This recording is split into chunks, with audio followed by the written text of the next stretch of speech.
New Jersey Republican U.S. Senate nominee Curtis Bashaw is with me now. Mr. Bashaw, before we talk about your race, what do you make of this sudden epiphany that people are having about the president's ability or lack thereof to lead? Well, it really feels like a sad day for the country that we had to have revealed at a well-publicized first-time debate in this election cycle and see that performance. You know, the follow-up has also been sad and not convincing.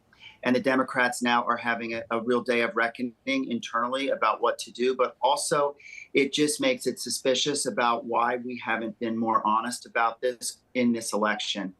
You know, what I'm hearing about the voters, though, that we talk to is just that the Biden policies have been terrible for our country. The open border, the rampant inflation, the high interest rates. We spent yesterday driving around to our state fair and multiple boardwalks in New Jersey talking to people, and those issues are resonating loud and clear. Yeah, you know, I want to talk about your race. You know, Donald Trump had some 80,000 people on the Jersey Shore about a month or so ago, and it was absolutely staggering just to draw that number of people to a deep blue state. Your seat currently held by Bob Menendez. He's on trial for corruption. Democrats have jettisoned him. The race is a lot tighter than expected. You're running against Democrat nominee Congressman Andy Kim. He's currently leading you 39 to 33%, but in a Garden State where, you know, there's more than 2-to-1 Democrat registration advantage, and you have 25% of the voters undecided. That's a pretty staggering number. President Trump, meanwhile, according to a poll, is leading President Biden in Jersey by 1 point. Why is this seat in play, sir? Well, this seat is in play because New Jerseyans are ready for change. They have been under a Democratic monopoly for over 50 years in the Senate. And with our legislature, it's been a dozen or more. And so the policies of the Biden administration, the Murphy administration, are not working for New Jerseyans. And we are an outsider to politics. We're a business person that built a business that created 1,000 jobs over the last 30 years. And we jumped in January because we think we need more business people, more common sense people, outsiders to politics going to D.C. And the voters in our state appreciate it. We're going to pull a ton of independent voters our way, and we're going to get a chunk of the old-fashioned Democrats.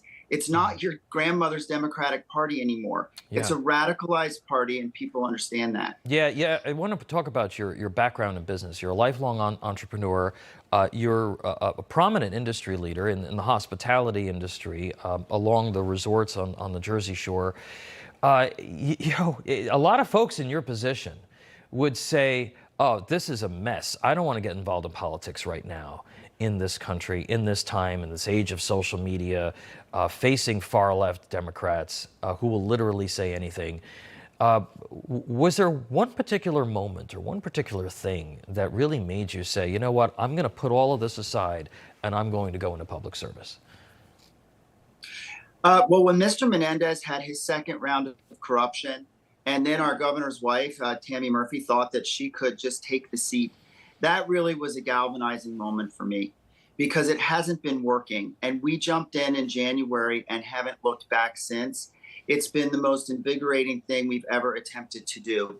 You know, I'm not giving up on our country. We're 2 years away from our 250th anniversary, and I believe that we can be happy and more united as a nation again.